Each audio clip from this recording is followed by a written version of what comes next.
बहुत समय पहले एक छोटे से गांव में रमेश नाम का एक ईमानदार और मेहनती किसान रहता था। रमेश अपनी पत्नी सुमन और बेटी रीमा के साथ खुशी से जीवन बिता रहा था। वहीं दूसरी तरफ रमेश का पड़ोसी महेश था, जो बिल्कुल विपरीत स्वभाव का था।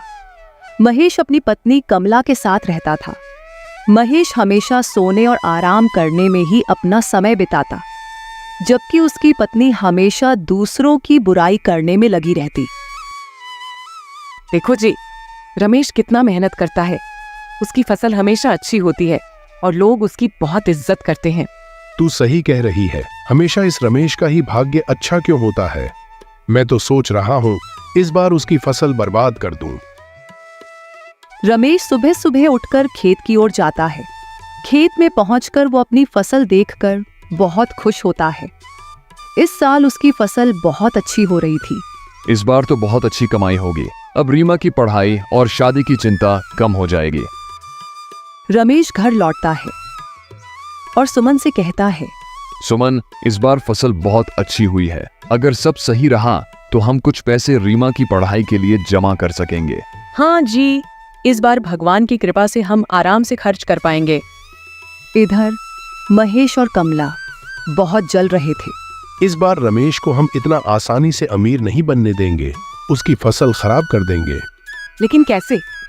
हमें कोई ऐसा तरीका सोचना होगा जिससे हम पकड़े भी ना जाएं। अगर हम उसकी फसल में कोई बीमारी या कीड़े छोड़ दें तो उसकी सारी मेहनत बर्बाद हो जाएगी। हाँ, फिर रमेश की मेहनत बर्बाद हो जाएगी। एक दिन अचानक मौसम बिगड़ने लगा और तेज बारिश शुरू हो गई। सुनिए जी, जल्दी उठिए, बाहर मौसम बहुत खराब हो गया है। रमेश जल्दी से उठकर बाहर देखता है। हे भगवान, अगर ये बारिश और हवा नहीं रुकी तो हमारी सारी मेहनत बर्बाद हो जाएगी। रमेश और सुमन जल्दी से खेतों की ओर भागते हैं, लेकिन भारी बारिश और तेज हवा के कारण वे कुछ नहीं कर पाते। 5 दिन तक लगातार बारिश होती रही। बारिश रुकने के बाद जब रमेश अपने खेतों में गया तो उसने देखा कि उसकी सारी फसल मिट्टी में मिल चुकी थी। उसकी मेहनत का एक भी अंश नहीं बचा था। रमेश बहुत दुखी हो गया। अब हमारा क्या होगा? हमने इस फसल पर इतना पैसा और मेहनत लगाई थी। ये सब देख वो दोनों बहुत मायूस हो जाते। सुमन ने उसे दिलासा देते हुए कहा, चिंता मत कीजिए, भगवान पर भरोसा रखिए, कुछ और रास्ता निकलेगा। कुछ दिनों के बाद जब रमेश ने खाना खाते समय पापड़ खाया तो उसे बहुत अच्छा लगा और उसने सुमन की तारीफ की। वाह सुमन, ये पापड़ तो बहुत अच्छे बनाए हैं तुमने। तभी सुमन को एक सुझाव आया। क्यों ना हम पापड़ बनाकर बेचें? मैंने पहले भी पापड़ बनाए हैं और गांव में सबको वो बहुत पसंद आते हैं। अगर हम थोड़ा सा पैसा लगाकर पापड़ का व्यापार शुरू करें तो शायद हमारी कुछ मदद हो जाए। रमेश ने सुमन की बात मान ली और पापड़ बनाने का निर्णय किया। दोनों ने मिलकर बहुत से पापड़ बनाए और अगले दिन रमेश उन्हें बेचने के लिए गांव की ओर निकल पड़ा। रमेश गांव में जाकर आवाज लगाने लगा, पापड़ ले लो, मसालेदार पापड़। धीरे धीरे गांव के लोग रमेश के पापड़ खरीदने लगे। ओ भाई, तुम्हारे पापड़ तो बहुत स्वादिष्ट हैं, मुझे 10 पापड़ दे दो। रमेश ने उसे पापड़ दिए और पैसे लेकर आगे बढ़ा। धीरे धीरे उसके सारे पापड़ बिक गए। वह खुशी खुशी घर लौटा। सुनो सुमन, हमारे पापड़ के चर्चे पूरे गांव में हो रहे हैं। सबको बहुत पसंद आ रहे हैं। सचमुच? ये तो बहुत अच्छी बात है। जहां एक तरफ रमेश के जीवन में खुशियां लौट रही थी, वहीं दूसरी तरफ महेश और कमला रमेश की इस नई सफलता से फिर जलने लगे। देखो जी, अब तो उसके पापड़ भी बिकने लगे हैं। अगर ऐसा चलता रहा तो वो फिर से अमीर हो जाएगा। हमें कुछ करना होगा, नहीं तो रमेश हमसे आगे निकल जाएगा। महेश और कमला ने मिलकर एक चाल सोची।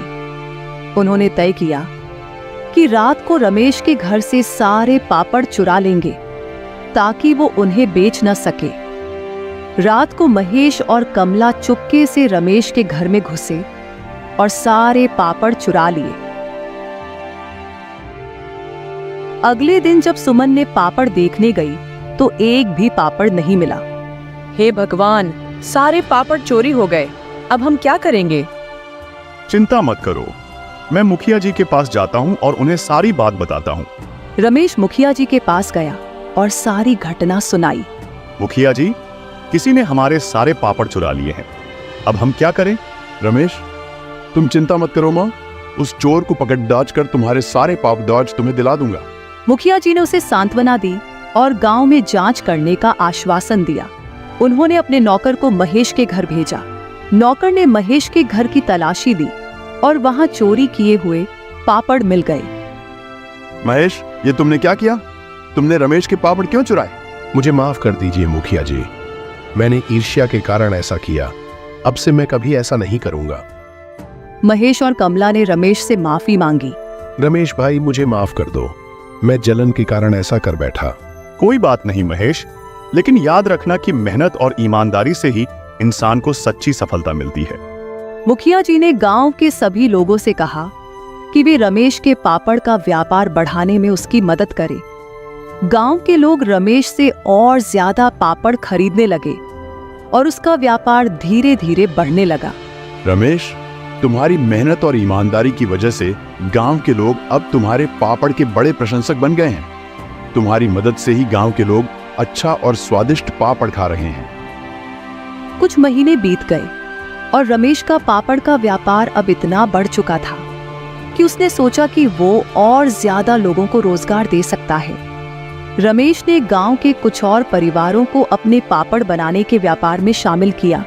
अगर हम सब मिलकर मेहनत करेंगे तो हम अपने गांव को एक अच्छा व्यापारिक केंद्र बना सकते हैं और इससे गांव के बाकी लोग भी अच्छा जीवन जी सकेंगे। गांव के लोग रमेश के इस निर्णय से बहुत खुश हुए। उन्होंने एक टीम बनाई और मिलकर पापड़ बनाने और बेचने का काम शुरू किया। धीरे धीरे रमेश का यह व्यापार आसपास के गांवों में भी फैलने लगा। महेश, जो पहले आलसी और ईर्ष्यालु था, अब बदल चुका था। उसने रमेश से माफी मांगने के बाद अपना दृष्टिकोण बदल लिया था। अब महेश भी मेहनत करने लगा। अपने छोटे से खेत में नई फसलें उगाने की शुरुआत की और रमेश से खेती की नई तकनीकें सीखी। रमेश भाई, मैंने समझ लिया है कि मेहनत से ही सफलता मिलती है। अब मैं भी तुम्हारी तरह मेहनत करूंगा और अपने खेतों को हरा भरा बनाऊंगा। महेश, तुम्हारी यह सोच बहुत अच्छी है, मैं हमेशा तुम्हारी मदद करूंगा। कुछ सालों बाद रमेश और महेश दोनों ही गांव के सबसे सफल किसान बन गए थे। गांव के सभी लोग अब पापड़ बनाने और खेती करने में रमेश और महेश का अनुसरण कर रहे थे। गांव की आर्थिक स्थिति अब बहुत अच्छी हो गई थी और गांव का नाम दूर दूर तक प्रसिद्ध हो गया था। यह सब रमेश की ईमानदारी, सुमन की समझदारी और महेश की मेहनत की वजह से संभव हो पाया है। इस गांव का भविष्य अब उज्जवल है। रमेश और सुमन की बेटी रीमा भी अब बड़ी हो चुकी थी। रमेश ने पापड़ की कमाई से उसकी पढ़ाई के लिए पैसे जमा कर लिए थे। रीमा, अब तुम्हारे भविष्य के लिए मुझे कोई चिंता नहीं है। तुम अपनी पढ़ाई पूरी कर सकती हो। पापा, आपकी मेहनत और माँ की समझदारी ने ही हमें इस मुकाम पर पहुँचाया है। मैं भी आपकी तरह मेहनत करूंगी और कुछ बड़ा हासिल करूंगी। कुछ सालों में गांव ने और भी तरक्की की। अब रमेश और महेश के पापड़ पूरे जिले में प्रसिद्ध हो चुके थे। गांव के लोग मिलकर काम करते थे और हर घर में खुशहाली थी। रमेश का सपना पूरा हो चुका था। न केवल उसके परिवार ने तरक्की की, बल्कि पूरा गांव भी खुशहाल हो